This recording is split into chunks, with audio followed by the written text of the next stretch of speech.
Hey guys, just one moment before we start. I had some problems with the sound of this podcast that I didn't notice in the beginning because I was cutting the podcast and just used the speakers of my computer. But then Franziska and Mariana checked the podcast with headphones, and then they noticed there was some sound or some kind of noise disturbance in the background, which I think is like electromagnetic waves or something like this that the microphone picks up. So it seems I really have to switch off all the Wi-Fi, like from my computer and so on, to make the recording if I use my computer for my notes. First, I thought I need to do the whole recording again because it was quite annoying when you were listening to this on headphones. But what I did now is I played around with the equalizer in the program and I put down the highest waves. I hope it's correct how I say it. I'm not so much into this noise editing actually.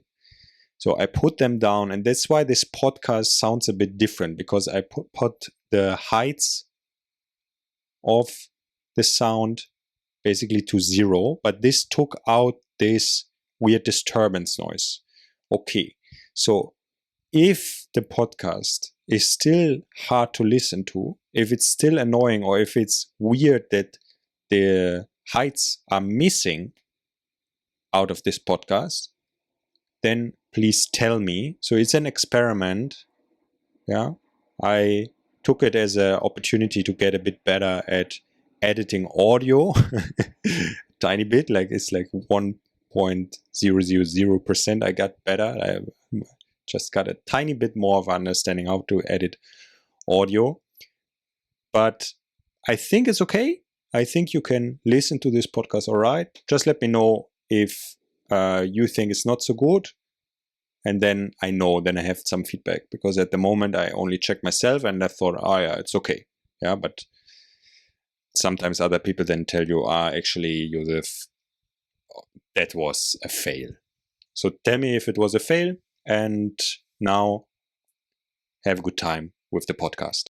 Hello, Joseph Bartz here again for the Lebenspraxis Podcast, where we explore all sorts of things that surround my idea of practicing, of the Lebenspraxis, of life practice. And in recent episodes, we already looked a bit into things that I would say they're all connected with each other. We looked into the idea of focus, hastiness, as well as busyness. And I mentioned also that I have read recently the book Stolen Focus by Johann Hari or Johann Hari. And after this, I started to read another book, but I'm just at the first 20% of this book, so I cannot say much about it, but I will definitely talk about it in a later episode. This book is called Overwhelmed by Bridget Schulte, and it was mentioned in the book Stolen Focus, and it seems like a nice follow-up book. This book is basically about busyness. I would say it's like a long version of, of my episode on business, where I say business is not a virtue.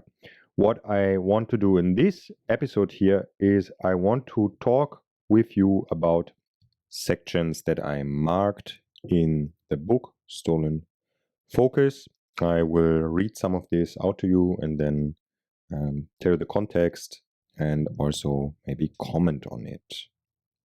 So one thing Hari is talking about, or one of his claims, is that there is a huge importance to how the environment is shaped, and that our environment and the culture around us, so our socio-cultural setting that we are in, is shaping how we live, and in connection with this, also how we focus.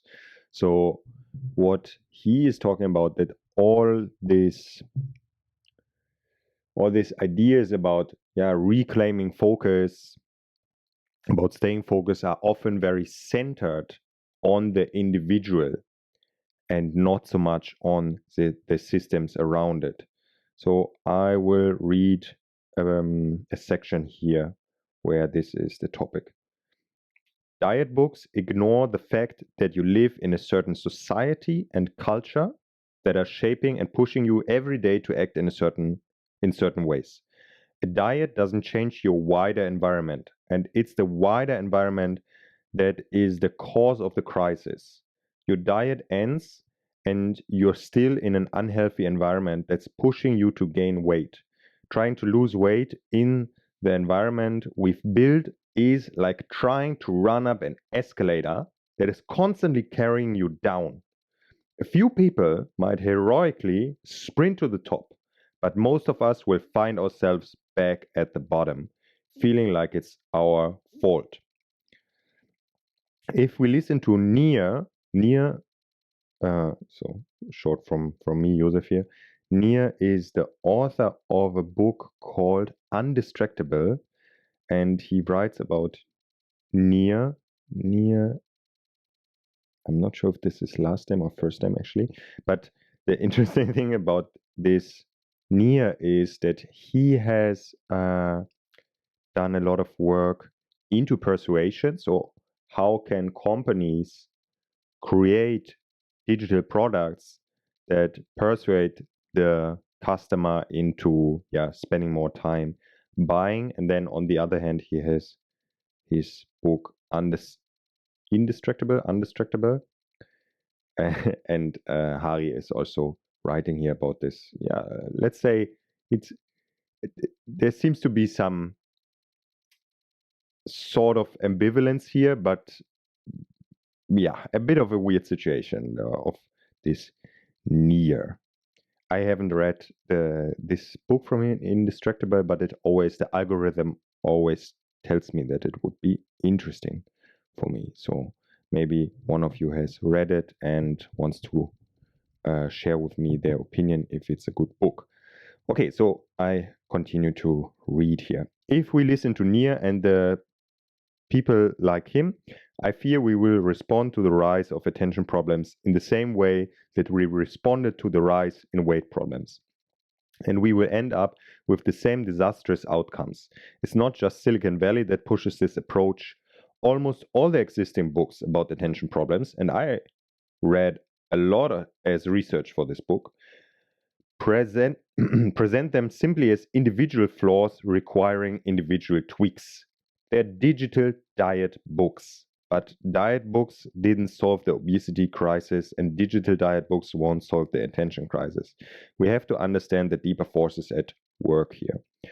So, as you might guess, Nier is writing in his book about, again, very individual solutions to the problem, to the what is called the attention crisis, not just by Johann Hari, but by several authors. This state that we are in is called the attention crisis because people have a hard time to focus. Certain people, I would say, not necessarily everyone. And I find it a very important point to say your environment is shaping you. And I've talked about this also several times before. And one book where this is also very present is the work or the book of James Clear, Atomic Habits, where he talks about habit formation and says, okay, your environment, if you can shape your environment in a way that is making the habit happening by itself, then that will be much easier. And another thing he talks about in his book is the importance of identity. If your identity is to do something, let's say you want to be a runner or you want to run more, the most powerful thing is to consider yourself a runner in that sense, like to really become a runner. So it's normal, it's natural, like there's no thinking about it. Yeah, you are a runner. And I think this is a connected point here to the idea of focus.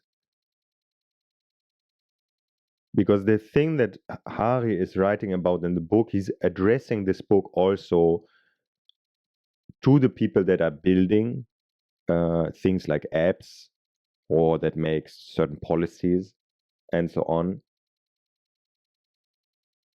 But the thing is that you as a person might not be in a position to change that environment, like to change how the apps are made and so on. Yeah, maybe you are, but I mean, many of us will not start to program a new operating system for smartphones or change how Facebook is shaped or something like this. So this is something some people do, many of us will not. So what can we do? We can change our immediate environment in that sense. So that would be not having Facebook, for example, that these things are just not present. And if you are a listener here that is listening to all the episodes, you listened to my episode of if you should have a smartphone, where I talk exactly about this, like how much can you shape your environment yourself when your, let's say, a bit wider environment is demanding from you that you set up your environment in a certain way. So concretely, what does it mean if the people that you work with or that you interact with demand you to have a smartphone because you communicate through a certain app and this is only available on a smartphone? It becomes obviously more difficult to not have a smartphone or to use a smartphone less. Still, the question arises, how is the responsibility spread out? You know, how much responsibility do you have, and how many people, how much responsibility do other people have? But the question should be not answered in this way that you try to figure it out mathematically, but more what practically in life makes sense. And what first of all makes sense in absence of being able to rely on other people to change the things for you, you have to take responsibility. There's no other way. You cannot wait for the society to change. You have to make the change.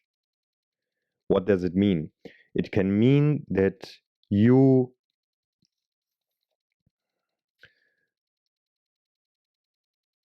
protect your focus. If we talk about focus, that you protect your focus more, yeah, through, for example, not looking at your messages hyper regular like many people are doing, but maybe twice a day or something like this. Same with your emails. Yeah, that could be something that you change. And I think I talked about in this episode about smartphones on another episode. I'm not sure anymore. I talked about that I have written on my website, on my contact page on the website, that I'm not answering emails so quickly, and this has helped tremendously to make people more relaxed in waiting for an answer. So the changes that you do is important to communicate to your environment. And then the next step, I would say, is the question, can you change not just what you are doing, but also actually your environment? Because this will make things much more easy and more powerful. So, for example, with my team that I'm working with, we are communicating with each other how we are working, when we are working, and in which mode we are working. And since this is a bit of an important topic for me, this focus topic, I am also really trying to implement with my team there that we can all work in a focused style. And one thing about this is to assign more responsibility to the individual person, and therefore reduce feedback loops. Actually, what I mean is to reduce back and forth. What do you think about this?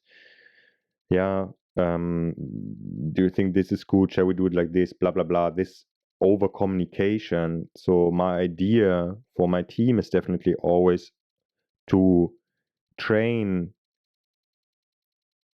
the people so well in what they're doing that they don't need to ask for feedback anymore. Obviously, there are things where we come together and discuss a bit. Let's say we would make a T-shirt, and then in the first phase we would,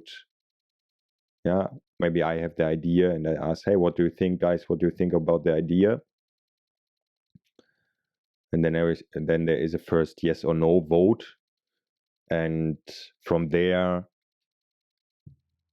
it's assigned who's taking over the project. And then from time to time, it is obviously good to get feedback, so it's clear that you are not completely, in a sense, lost doing something that you find is good, but everyone else in the world thinks is nonsense. But a reduction of the back and forth of the feedback loop is definitely, in how I work with the people, always, like with my team, always something I'm searching for. On the other hand, I have very regular contact with the people, and I think that's very important. Yeah, like with Mariana, for example, I call her very regularly, not several times a day, but like usually once a day we have a short call, like 10 minutes, 15 minutes. We just speak with each other and say, what are we doing, and share a bit with each other. And that's more about the human connection, less about that there is some hastiness or feedback to each other in there. So if you can communicate it to your environment, how you want to do things, then maybe your environment will also change. And I think there are different, there is sort of the open way to do it, but there's also, in a sense, more sneaky ways to do it. Like if you just don't answer someone so regular, if you always take a day or something to answer, often for the person then will realize, it's okay not to answer directly. So this is also how just your behavior will also probably affect the behavior of the people around you, if your behavior has a strength behind it. You know what I mean? It has a clear intention. It has a choice that you're doing. If you do a chosen behavior, it always shines a bit stronger, I would say, than the unchosen behavior. So since your environment is very important for habit formation, it means also if the people that you interact with also interact in a way that is not stealing your focus, then it will be easier for all of you, because to sort of fight against the demands of the other people is, for us humans, because we are so social, quite a difficult thing. And some are obviously more social than others, or let's say more agreeable than others. But it's for all of us, it's not easy to act against how the river flows. But on the other hand, I felt also when I read this book, Stolen Focus, but also this other book that I'm now into reading or listening, actually, that maybe to take yourself out or to consider yourself a bit out of the normal society stream, in a sense, and to say I'm doing things a bit differently, which is one phrase I put on my website, like doing things a bit differently. That might be quite helpful to consider yourself like this. What came to my mind again was the movie, or it's a book, also Into the Wild. I guess many of you know this movie, know this story of the guy who took himself out of society, not in a smart way, from a survival perspective. His skills were severely lacking, and that's why he died. But that doesn't really degrade the message of the idea behind it, to say, hey, I can also take myself out of the whole thing. And what I mean now is to take this as a picture, not that we are going into the wild. That's not what I mean, but to be a bit less affected by this busyness is a virtue idea that is happening in our society, at least a bit, depending on the societies. Like, from what it seems in this book, Overwhelmed, she talks mainly about the US society. And I think she talks about certain people in the US society. It seems like sort of middle class or upper middle class people who are taking more things on than what, or put more into their mouth than what they can chew.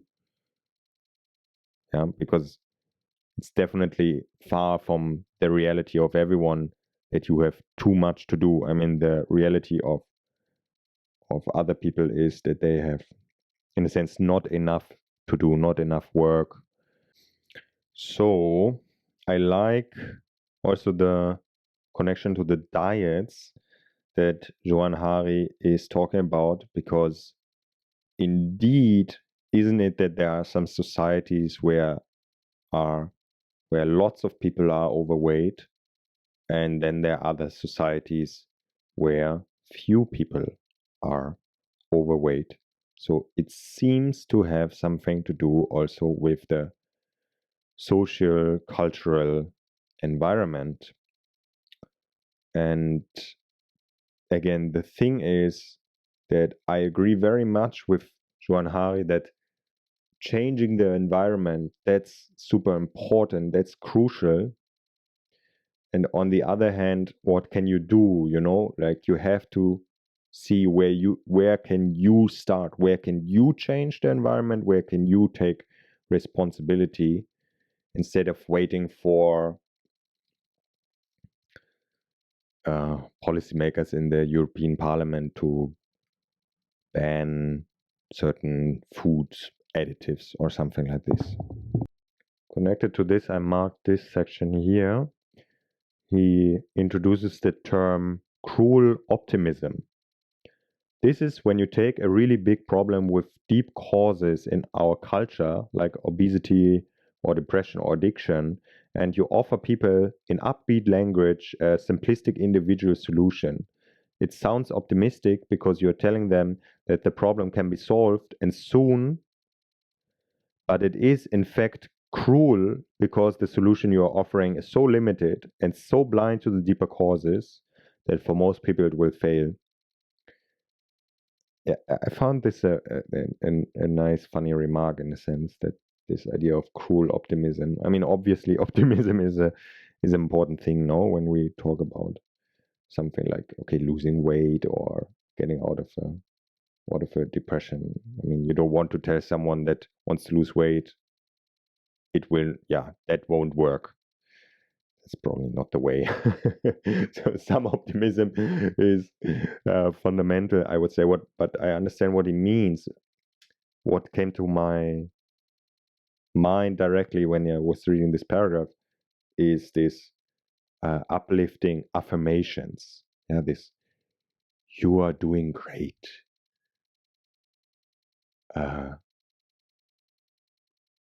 Nothing else comes to my mind, but this stuff, these affirmations, this just realize you are full of love and all this stuff. Yeah, this like short sort of hacks or tricks to try to get you into a different state and to change your outlook on the things. There is something to it, definitely, how you look at things. Maybe probably not so much in this, let's say, pseudo esoteric affirmation way, but in meditative practice and contemplative and reflective practice, the thing is also to change your outlook on things. And just remember the story of the man that wants to borrow the hammer from his neighbor, from the Václavic book. What's this called? The how to manual to be depressed, or I don't know anymore how the book is called. Yeah, where he talks about, gives the story of the man that wants to borrow a hammer from his neighbor, and then the inner storytelling starts, and then he thinks, yeah, and last week he looked at me, he didn't say hello, and blah blah blah blah blah, and then it starts and continues, and he talks himself into believing that the neighbor will not borrow him the hammer. So he rings, the neighbor opens, and then he just shouts at the neighbor, "Keep your damn hammer," and walks away again without even asking for the hammer. So your outlook on things, your story about things is crucially important, but it's maybe a layer on top of creating an actual environment of health, let's say. So Hari elaborates a bit more on this term here, and he talks with a scholar, I think, called Ronald Purser, a professor of management at San Francisco State University. Okay, so he's writing, Ronald thinks that meditation can help some people, and I agree, but that this typical best-selling book, which tells you to meditate your way through stress and humiliation, is bullshit. Tell it to his panic woman working 3 jobs with 4 kids. The people who say stress is just a matter of changing your thoughts are, he says, talking from a privileged position. It's easy for them to say that. He gave me the example of a company that was cutting back on providing healthcare to some people and was at the same time congratulated by the New York Times, by the same New York Times writer, the same as mentioned before in the book, for providing meditation classes to its employees. You can see clearly how this is cruel. You tell somebody there's a solution to their problem, just think differently about your stress and you'll be fine, and then leave them in a waking nightmare. We won't give workers insulin, but we will give them classes on how to change their thinking. It's the 21st century version of Marie Antoinette saying, let them eat cake, let them be present. While at the first glance, cruel optimism seems kind and optimistic, it often has an ugly after effect. It ensures that when the small, cramped solution fails, as it will most of the time, the individual won't blame the system. She will blame herself. She will think she screwed up and she just wasn't good enough. Ronald told me it deflects attention away from the social causes of stress, like overwork, and it can quite quickly turn into a form of victim blaming. It whispers, the problem isn't in the system, the problem is in you. So this was about the topic of environment, let's say the first part of it. And then Hari is continuing to talk a lot about ADHD and about children. And this is still very connected with the environmental outlook. So I'm reading something here. She pictured Robert sitting in a classroom trying to learn math, but knowing that in a few days he will be seeing the man who sexually abused him and might do it again. How, Nadine wondered, could he bring the power of his mind to bear on sums in these circumstances? It was primed instead to do one thing, to detect danger. This wasn't a failing in his brain, it was a natural and necessary response to intolerable circumstances. She wanted to know how many of the kids she was treating who were being told they had some inherent defect might in fact be in a position like this. With the team at her clinic, she decided to scientifically investigate this question. She began to read the relevant scientific studies, and she learned that there was a standard way to identify if a child has been traumatized and by how much. It's named the Adverse Childhood Experience Study. It's quite straightforward. It asks, have you experienced any of these 10 bad things in your childhood? Factors like physical abuse, cruelty, and neglect. Then it asks about any problems you might be having now, like obesity, addiction, and depression. Okay, then I'm skipping a few paragraphs here and I continue to read a bit later. A large study by the British Office of National Statistics found that if there's a financial crisis in the family, a child's chances of being diagnosed with attention problems go up 50%. If there's a serious illness in the family, it goes up 75%. If a parent has to make a court appearance, it goes up nearly 200%. Yeah, so again, the environmental factors here. So Hari is discussing how much ADHD is a genetic thing and how much it is an environmental thing. And the claim here is that although ADHD has, let's say, a genetic, how can I say, like a genetic, like there's a genetic potential there in some more and some less to develop ADHD, but how this will be, how this genes will be expressed, this is heavily dependent on the environment. So I continue to read here, and this is a very important paragraph. She believed she had uncovered a key truth about focus. To pay attention in normal ways, you need to feel safe. You need to be able to switch off the parts of your mind that are scanning the horizon for bears or lions or their modern equivalents and let yourself sink down into one secure topic.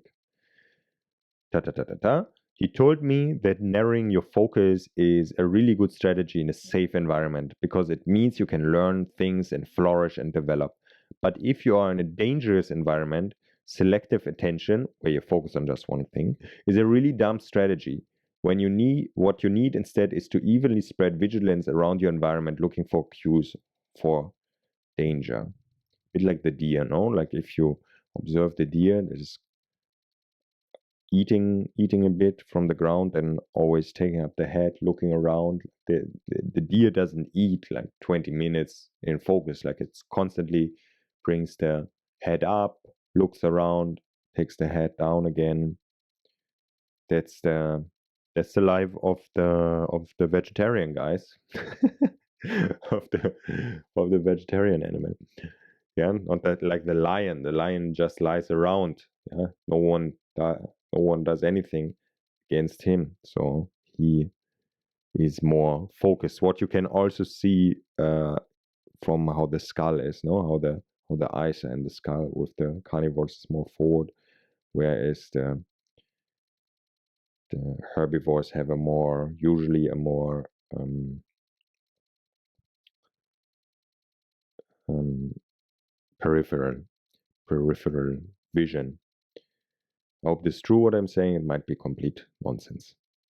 So what Hari is talking about here is also that, yeah,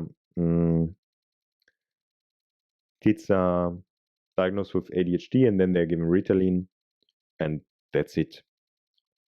Instead of looking for the causes, like Ritalin is more treating like a symptom, treating of symptoms in that sense. No, like it doesn't address what the cause is of the ADHD. So Hari continues to write here. After she learned this, Nadine realized that with Robert, the response by his previous doctors had been a serious error. She told me, guess what? Ritalin does not treat sexual assault. For these kids, the medications are treating the surface symptoms and not the root cause.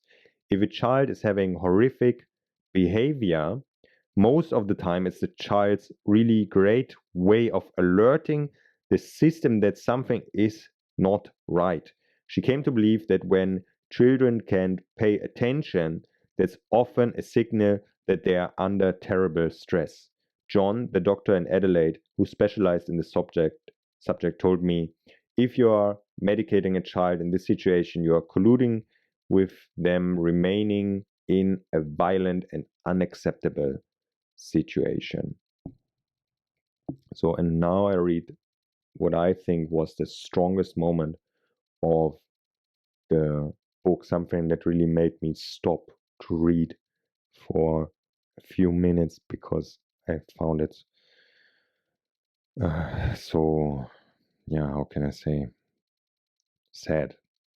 The approach that was taken to Robert can lead to horrendous outcomes. In Norway, I went to interview the politician Inga Marte Thorkildsen, who started to investigate these questions and wrote a book about it after she was shaken by the case of one of her constituents. He was an 8-year-old boy whose teachers identified him as showing all the signs of hypervigilance. Hypervigilance if you cannot focus, basically. He wouldn't sit still. He was running around all the time. He refused to do what he was told. So he was diagnosed with ADHD and given stimulants. Not long afterwards, he was found dead with a 17-centimeter gap in his skull. He had been murdered by his father, who, it emerged, had been violently abusing him all along.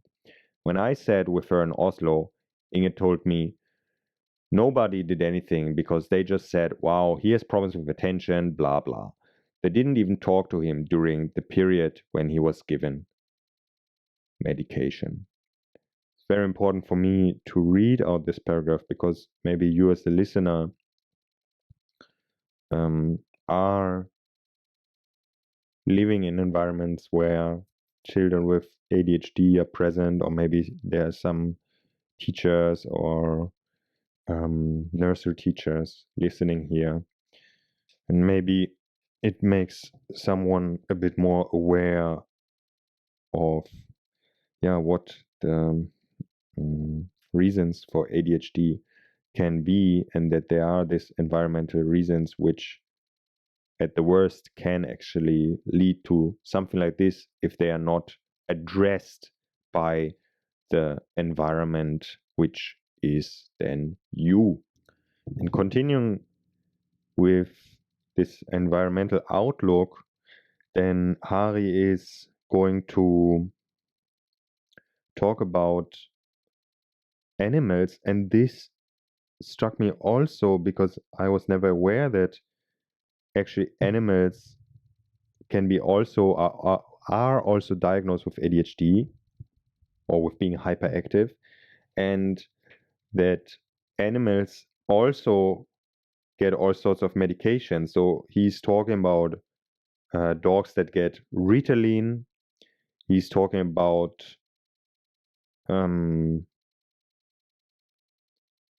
polar bears that get Prozac. He's talking about horses that get the drug naloxone, an opioid blocker. So to change the behavior of the animals, why to change the behavior of the animals? Because all these animals are in unnatural environments. Yeah, the horse in the stable, the dog inside, the polar bear in the zoo. So all of these are unnatural environments that make these animals behave in a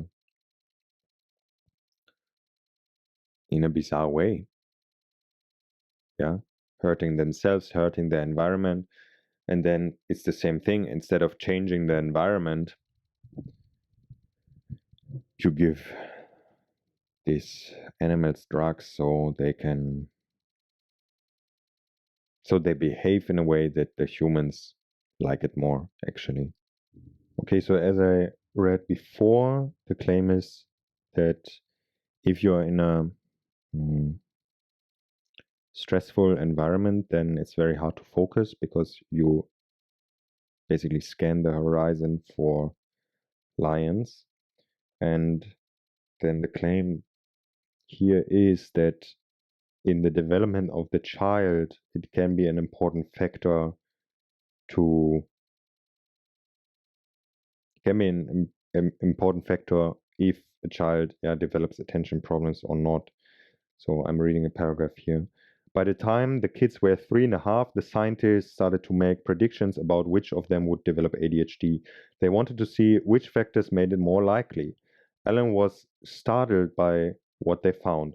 As the kids got older and some were indeed diagnosed with attention problems, it turned out their neurological status at birth didn't help at all in predicting which kids would develop serious attention problems. So, what did? They discovered the surrounding context is the most important thing, Alan told me.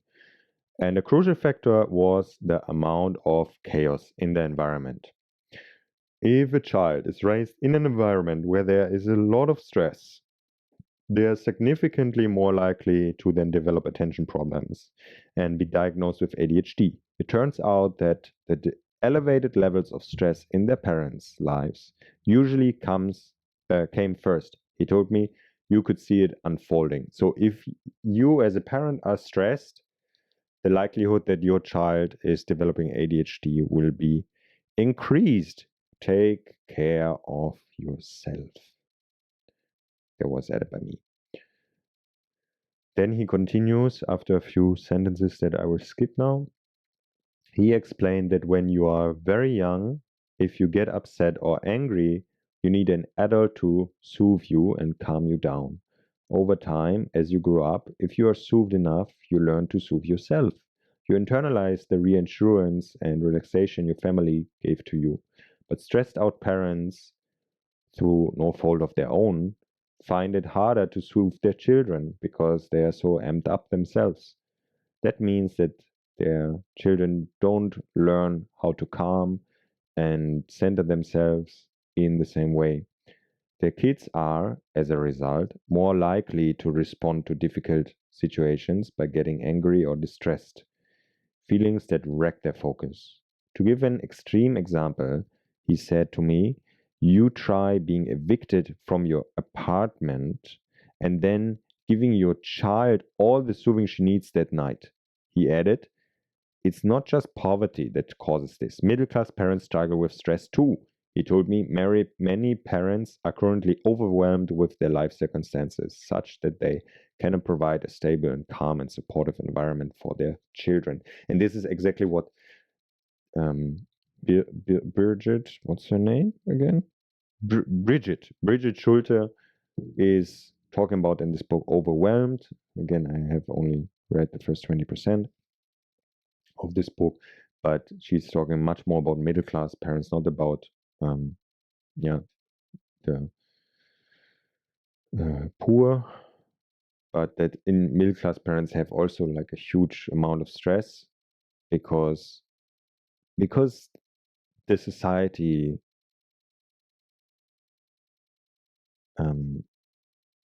loves busyness in a sense. People love to show each other how busy they are, but that doesn't help children. doesn't help children to grow up properly. What the best thing is for a child is the calm and relaxed parent, no? That is the stone in the waves.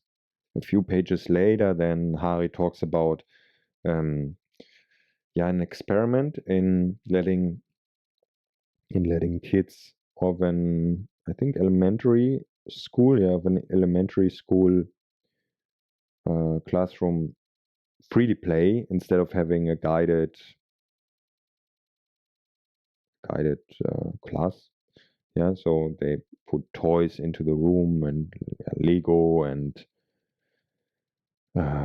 empty boxes and so on. So nothing digital. Yeah, but super, in a sense, basic things where you have to do something with yourself, not this modern toys that play you. And then the teacher that was doing this reports how some of the kids are very open to it and they directly start to play and improvise and are very creative, but there are quite a few kids that don't know what to do. They're really, for them it's so foreign to freely play and not be told what to do in this situation, that they really they don't know what to do. And I think that's not just something happening to children. Actually, I think that's something happening a lot with parents as well, that they forget how to play and how to improvise. And I have to say it like this, go into this sheep mode where you always need an instruction or clarity. I think to have time to freely roam, in a sense, creatively,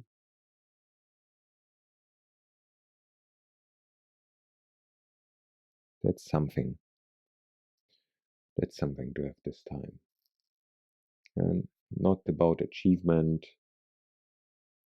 not uh, not a clear outline in the time, but just some time where you play with something.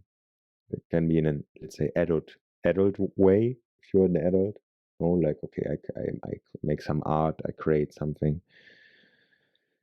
and so on.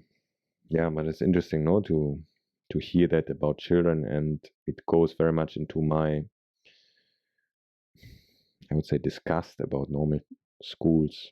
There are good normal schools, but I think the risk that they are shit is just too high,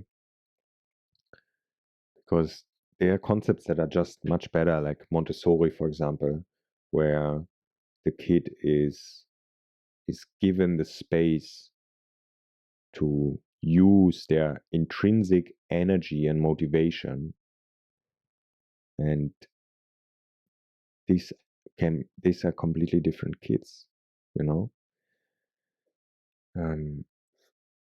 One Annika told me how she spoke with one little boy, a 7-year-old that is now in the first grade, and she asked him, and he's on a normal school, and she asked him, what he likes about school,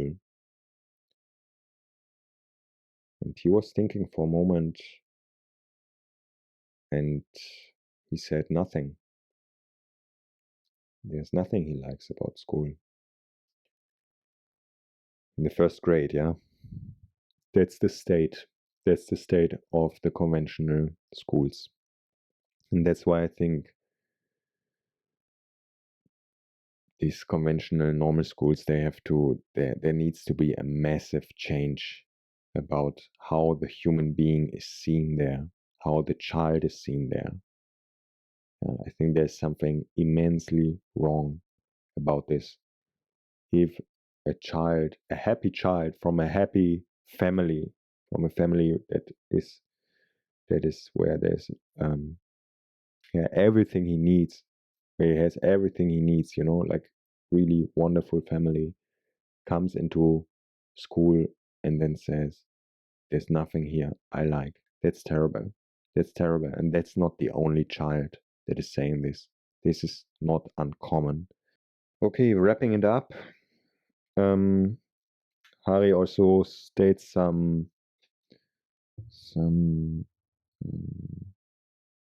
studies about that people talk significantly faster now than they did in the 1950s. He's citing the research of Ulf Torgersen. That sounds like a Norwegian. And that people have started, there was to talk, people talk significantly faster. And the other thing was that people have started to walk 10% faster in cities. And this is citing R. Levine, A Geography of Time, and Richard Wiseman. One last thing I want to read from the book. If we all went back to sleeping as much as our brains and our bodies need, he said, it would be an earthquake for our economic system, because our economic system has become dependent on sleep depriving people. Quite a claim. And if you want to look more into it, I would say read the book. It is a book that I definitely can recommend to read. And since I have now read so much here from the book, I would also, that's for me is also the important and honorable thing to say, that I recommend to buy this book. The audiobook is also very good, read by the author himself, so definitely worth to read or to listen to. Okay, there was some notes and some thoughts about Stolen Focus by Johann Hari. So focus is one of the fundamental things we look at in Lebenspraxis, because without focus, it will be impossible to get anywhere in a guided way. And what I think, or in a like self-guided way, and what I think is already clear from these episodes now, that my idea about practicing, about Lebenspraxis, is not accelerated, further, higher, quicker idea, but I share with you here very human, warm outlook on the things. Thank you for listening. And as you know, I like a lot to have conversations. So if you write me an email or a comment on the YouTube version of this podcast and share your thoughts or your add remarks, ask questions, I'm very happy about this, and to discuss matters then further here through this podcast. Thank you very much for listening, and goodbye.